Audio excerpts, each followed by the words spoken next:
Romanos capítulo 8, versículo 1 até o 4. Em seguida vá até o versículo 32 ao 34. Pode permanecer sentado para lermos a palavra de Deus. Romanos 8, 1. Quem achou diz amém. Diz assim a palavra de Deus: portanto, agora nenhuma condenação há para os que estão em Cristo Jesus, que não andam segundo a carne, mas segundo o Espírito. Porque a lei do Espírito de vida em Cristo Jesus me livrou da lei do pecado e da morte.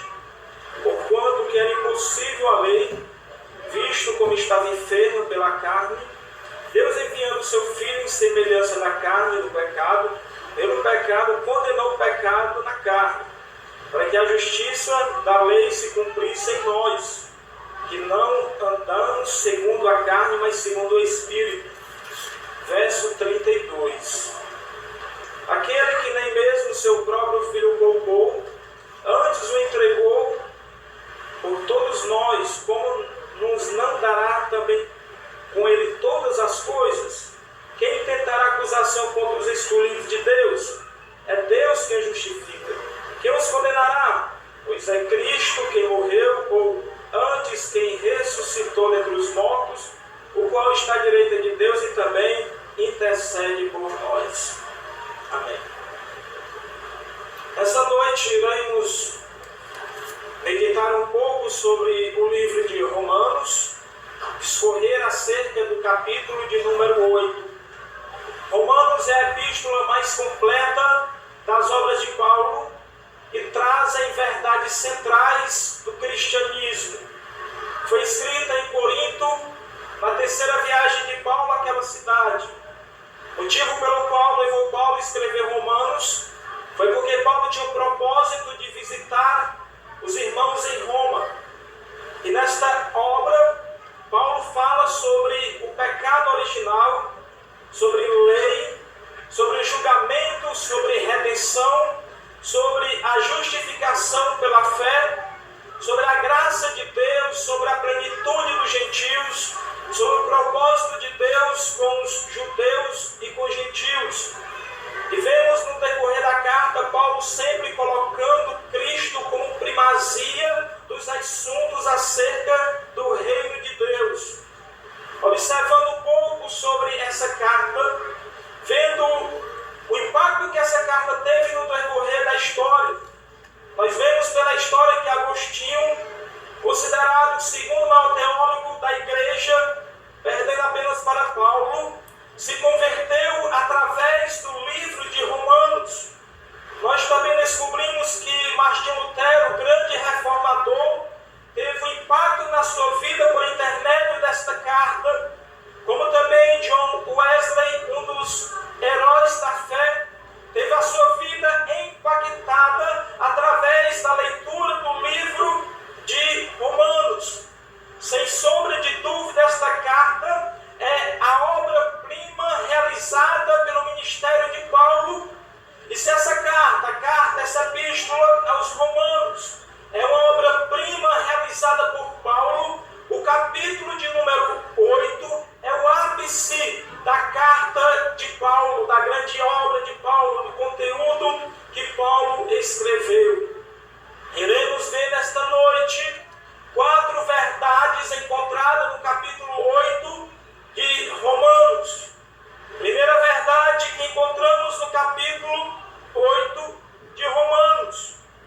versículo 7 relata: se hoje ouvires a sua voz, não endureçais o vosso coração.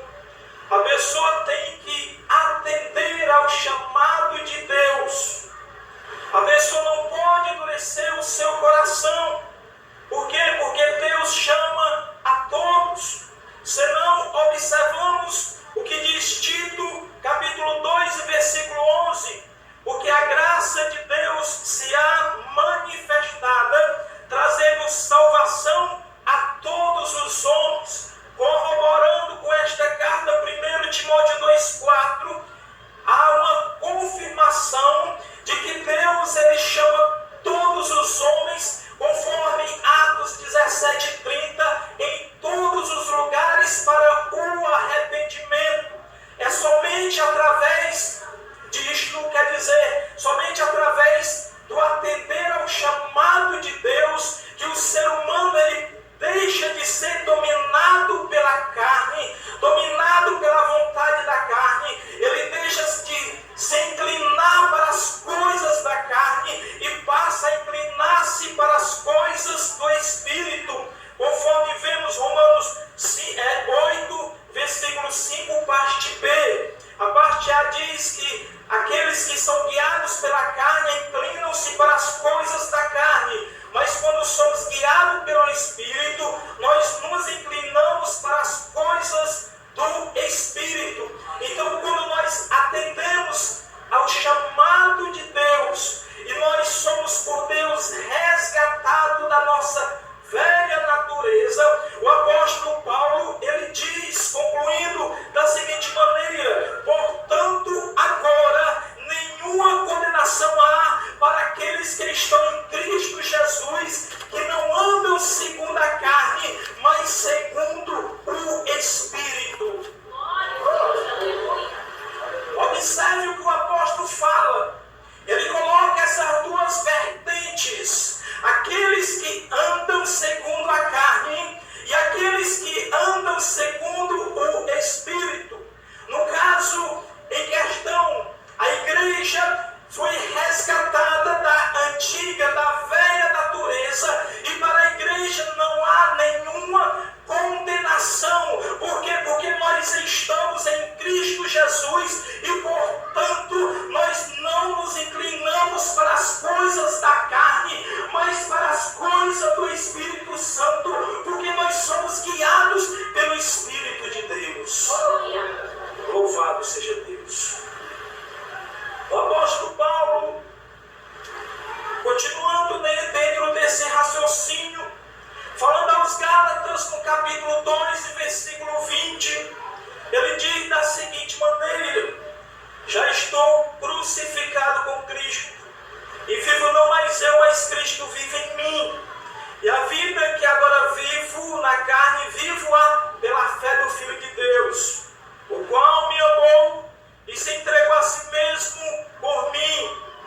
Paulo aqui ele fala que ele vive na fé do Filho de Deus. O que é que ele está querendo dizer? Que ele anda segundo os preceitos do Espírito Santo de Deus. Ele anda segundo a orientação do Espírito Santo.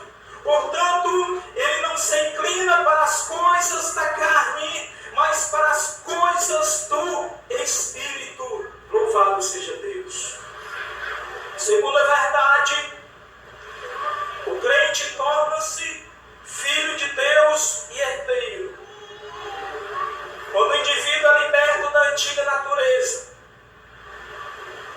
ele é guiado pelo Espírito e passa a ser filho de Deus. Olha o que Paulo fala em Romanos 8, versículo 14. Porque todos são guiados pelo Espírito de Deus, são chamados filhos de Deus.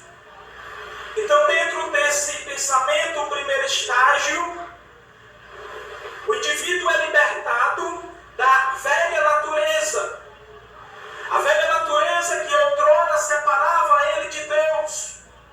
O que nos coloca em uma barreira de separação entre nós e Deus é o pecado, a antiga natureza. Quando nós somos resgatados desta antiga natureza, nós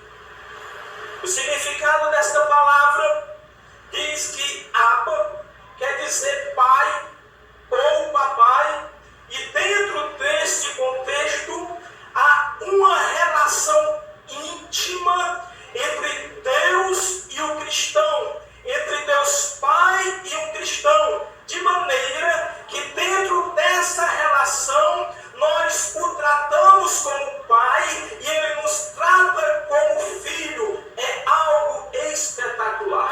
Aleluia! Não é à toa que este livro ele mexeu com a vida de muitas pessoas. Martinho Lutero nunca mais foi a mesma pessoa depois que encontrou o livro de Romanos. John Wesley, conforme falamos agora há pouco também, do mesmo modo Agostinho. Quando nós meditamos no livro de Romanos, nós encontramos verdades acerca do reino de Deus. Nós encontramos respostas de perguntas que foram feitas no Antigo Testamento e nos leva à revelação de que o Novo Testamento é o cumprimento do Antigo Testamento na pessoa de Jesus.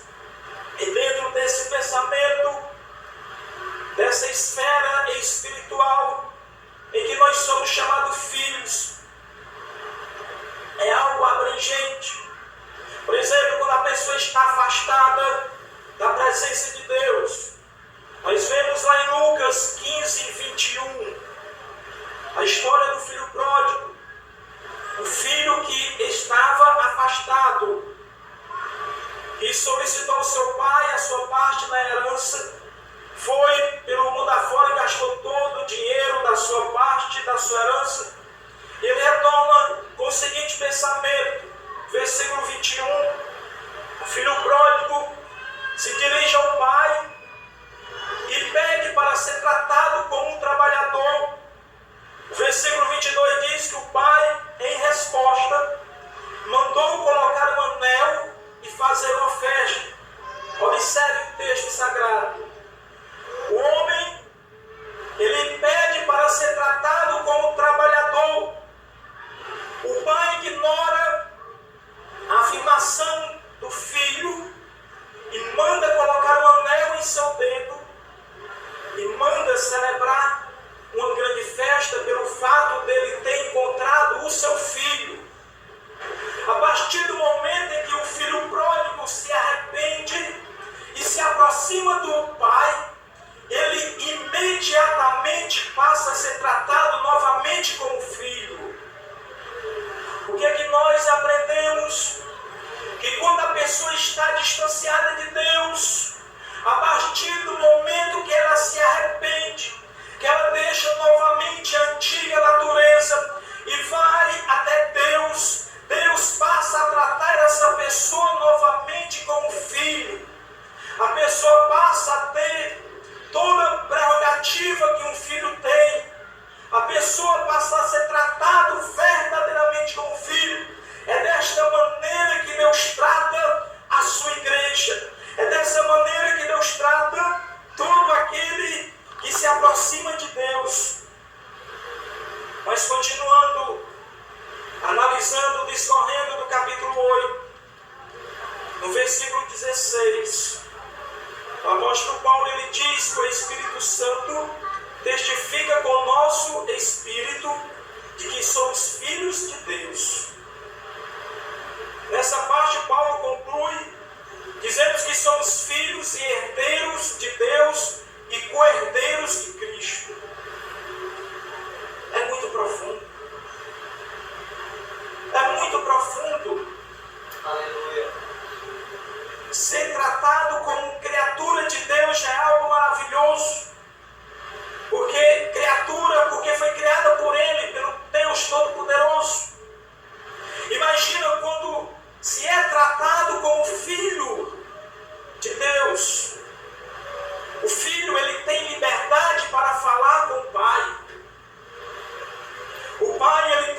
verdade.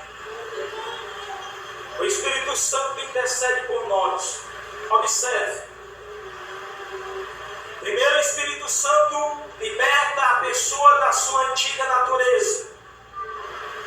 Depois que a pessoa liberta da sua antiga natureza, ele é regenerado, ele é justificado, ele é santificado, ele recebe a adoção de filho, passa a ser tratado como filho e entra a ação do Espírito.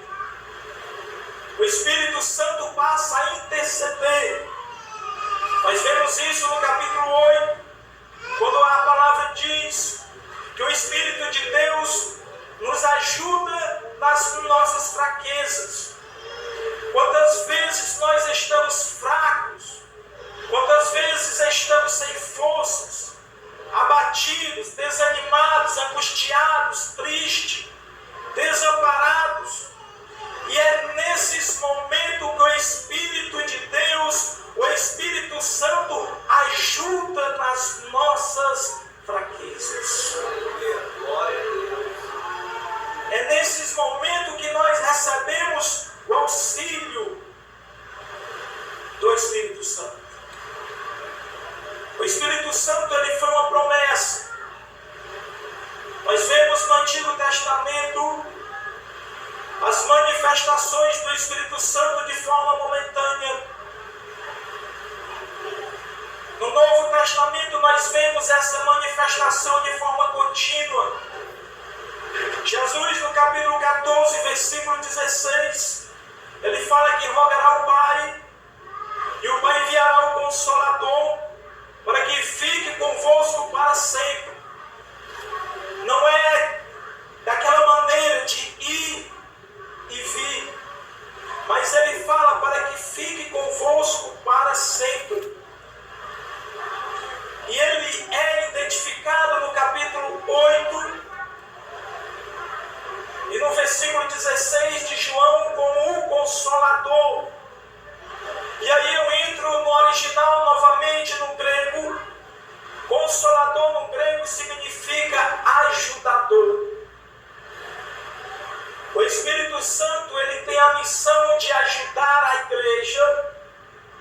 O Espírito Santo tem a missão de estar à frente da igreja, ajudando, pelejando por ela. E tem a missão também de estar nos ajudando de forma individual. Olha o que Paulo falou aos Coríntios, no capítulo 12, versículo 10. Por isso sinto prazer nas fraquezas, nas injúrias, nas necessidades, nas perseguições, nas angústias por amor de Cristo, porque quando estou fraco, então sou forte. Aleluia! Olha o que Paulo está falando. Ele está falando de fraqueza. Ele está falando de que quando ele está fraco, quando ele está em perseguições, quando ele está sendo apedrejado, enfim, tudo aquilo que Paulo falou, ele encontra-se no estado de fraqueza. E olha, com uma pessoa fraca não faz muita coisa não. Uma pessoa quando está fraca não tem força para se locomover, não tem força para correr, não tem força para andar, a pessoa está fraca, dependendo do estágio. E Paulo, falando dessa fraqueza, ele diz que quando ele está fraco, então ele torna-se forte. O que é que nós aprendemos? Que quando nós estamos fracos, quando nós estamos sem forças, nós recebemos algo sobrenatural vindo do Espírito Santo, vindo de Deus, e isso nos torna forte. É algo parecido com o que Davi viveu.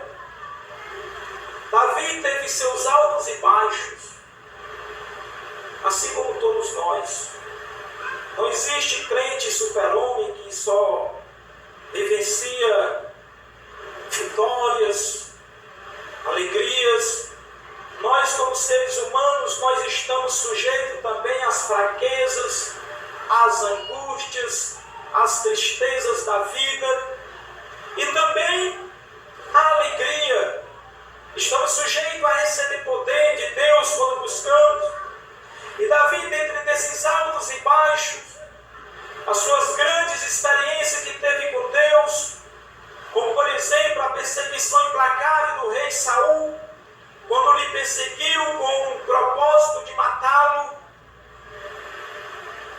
as lutas que teve com seu filho Absalão, dentre outras coisas, no Salmo 120, e versículo 1, ele diz: na minha angústia clamei o Senhor e ele me ouviu. Em outra oportunidade ele diz: elevo meus olhos para os montes, de onde me virá o socorro? No Salmo 121, ele diz: o meu socorro vem do Senhor que fez os céus e a terra. É como Paulo falou aos Tessalonicenses: nós somos diferentes.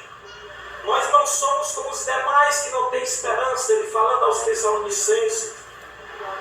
O homem ímpio, quando está passando por uma angústia, quando está dentro desse estágio de fraqueza, muitos deles procuram um alto refúgio no alcoolismo, no pecado, dentre outras coisas. Mas o apóstolo Paulo, ele disse que nós não somos como esses homens. Nós temos uma esperança. Quando você estiver passando por um desses momentos, se lembre que Paulo disse que nós não somos como os demais. Nós somos diferentes porque nós temos o Espírito Santo que intercede por nós. E não é só nas fraquezas, não. A Bíblia diz que nas nossas fraquezas, Ele intercede com gemidos inexprimíveis. Essa palavra gemidos inexprimíveis é algo que não há como descrever. Quando você está em um estado de fraqueza, o Espírito Santo está gemindo por você, intercedendo por você, com gemidos inexprimíveis. Ele não encontra palavras e geme com gemidos inexprimíveis, intercedendo por nós diante de Deus Pai. E isto nos leva a crer que nós não estamos sozinhos nesta caminhada. Nós não estamos sozinhos nesta empreitada. Nós não estamos sozinhos. Muitas vezes até pensamos que estamos só, porque muitas vezes a luta é grande, mas na esfera espiritual tem alguém mais poderoso do que nós, lutando e intercedendo por nós. E muitas vezes nós não conseguimos ver, compreender, enxergar, deslumbrar essa força maior, essa pessoa maior que está do nosso lado. É como aqueles homens que caminharam para Emaús, tristes, fracos, angustiados, porque também eram discípulos de Jesus. E Jesus havia padecido, havia morrido. E na caminhada para Emaús, a Bíblia relata que Jesus se aproximou deles. Eles com seus semblantes tristes e desanimados. Jesus começa a interrogá-los porque o motivo daquela tristeza. E eles perguntam: porventura tu és peregrino? Não tem visto os últimos acontecimentos em Jerusalém? Aí eles falam acerca de Jesus. O engraçado, eles falando acerca de Jesus para Jesus mesmo. Quando chega a um determinado lugar, Jesus faz como quem vai ao seu caminho, e aqueles homens constrangem Jesus a repousar ali naquela localidade. Até então aqueles homens não haviam percebido que Jesus estava do lado deles. Estavam fracos, tristes. E Jesus diz os relatos de Lucas que abre o caminho das Escrituras, começa a dar-lhes explicações acerca das Escrituras, da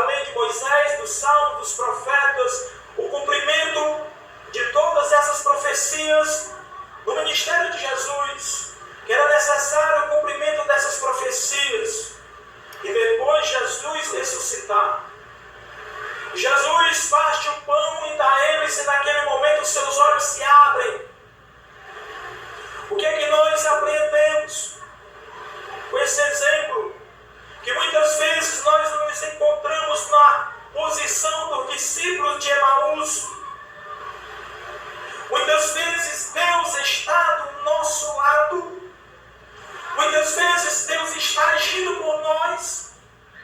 Muitas vezes Deus está dirigindo a nossa vida. Muitas vezes Deus está caminhando ombro a ombro conosco e nós não o enxergamos ou não percebemos. E a partir dali, diz a Bíblia que eles reconheceram Jesus. E a tristeza daqueles homens foi convertida numa grande alegria.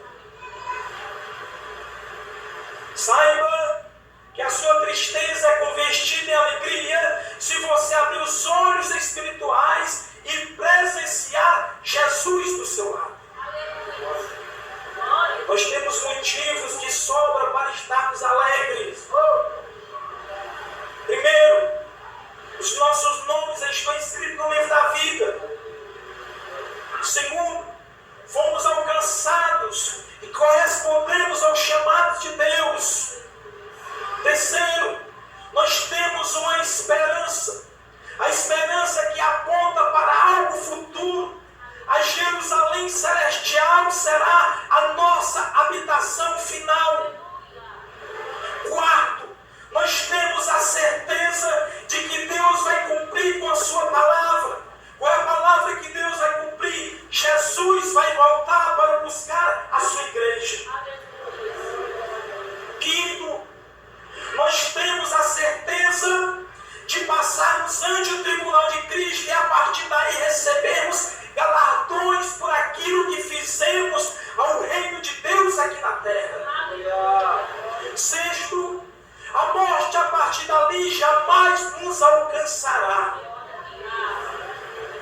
Sétimo, que é o número de Deus, o número perfeito de Deus, a igreja glorificada, cuja morte não terá mais poder sobre ela, retornará para este mundo, para vivenciar aqui o projeto que Deus iniciou lá no Jardim do Éden, que foi momentaneamente suspenso, mas voltará ao seu cumprimento, e a igreja estará com o Senhor. Então, na esfera espiritual, nós temos motivos de sobra para estarmos alegres na presença de Deus. Quarta verdade, continua no capítulo 8 de Romanos.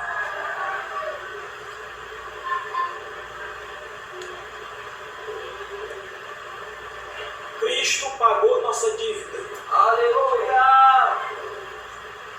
Glória, Fazendo uma retrospectiva, primeira verdade, o Espírito Santo nos resgatou da velha natureza.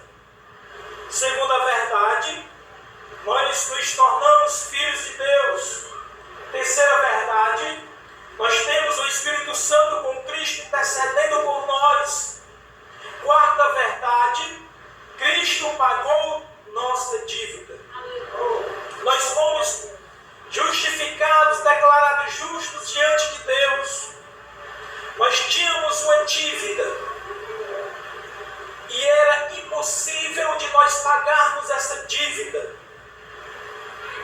Ninguém podia pagar essa dívida. Romanos 5 e versículo 1 diz que depois de paga esta dívida, nós fomos justificados e temos paz com Deus. Glória a Deus por isso. Você tem paz com Deus. E olha como Deus pagou essa dívida, ou melhor, como Jesus pagou essa dívida. Colossenses 2,14.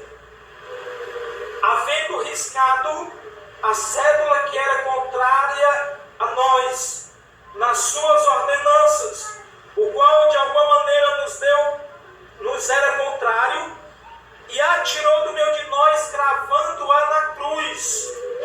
Aleluia! Cravando-a na cruz. Nós tivemos a nossa dívida paga através do sacrifício de Jesus. E aí Jesus, ou melhor, Paulo, no verso 33, ele pergunta: quem tentará acusação contra os escolhidos de Deus? Ele faz uma pergunta. Ele fala da dívida que foi paga. Ele fala que temos paz com Deus. Ele fala que fomos justificados. E aí ele pergunta: quem intentará acusação contra os escolhidos de Deus? A quem Paulo está fazendo esta pergunta? O apóstolo João, na ilha de Patmos, no capítulo 12, versículo 10, ele diz que o diabo, acusador de nossos irmãos, é derrubado, o qual os acusava de dia e de noite. Então, o acusador é o diabo, inimigo de nossas almas.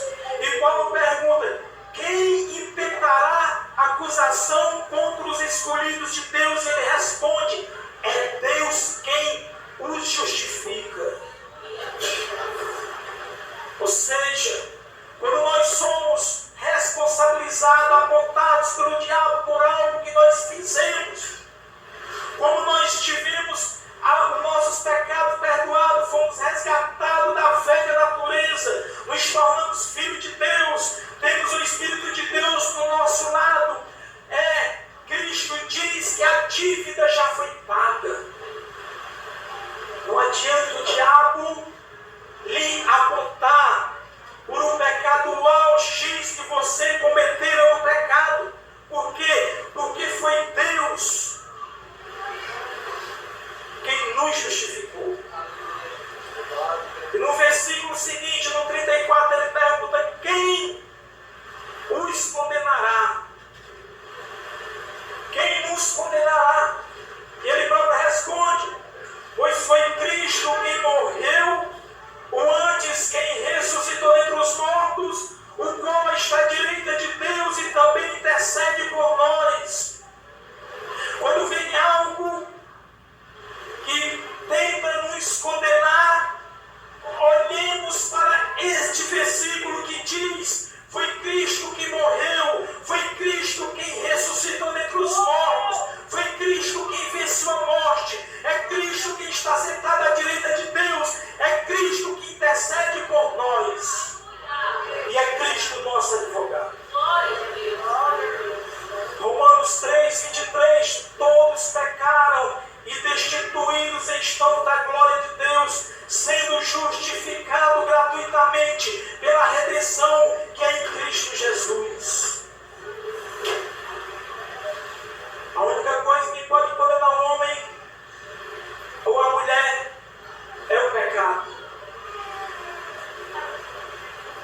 Mas se fomos libertos da velha natureza, se fomos chamados filhos de Deus, se temos o Espírito de Deus com Cristo intercedendo por nós, se as nossas dívidas foram pagas, eu vos declaro nesta noite, conforme Paulo nos escreveu aos Romanos, dizendo: nada poderá nos separar do amor de Deus, nem a morte, nem os anjos, nem os principados, nem as potestades, nem o presente, nem o porvir, nem a altura, nem a profundidade, nenhuma outra criatura pode nos separar do amor de Deus, da presença de Deus em Cristo Jesus, nosso Senhor. Saiba que você tem um valor inestimável para Deus. O Espírito de Deus intercede com gemido inexprimível, mostra o valor que você tem, um valor real para Deus. Amém? Quem compreendeu? Amém. Vamos cantar um louvor agora. Minha esposa Fabiana vai cantar um louvor. Esse louvor é a conclusão da nossa mensagem. Aleluia, Jesus. E dentro do período, no momento em que o louvor estiver sendo cantado, se você sentir que Deus falou com você e quer se reconciliar, quer aceitar Cristo, você aceite por Cristo, venha até a frente que iremos orar por você. Eu convido toda a igreja para cantarmos este louvor, mover do Espírito.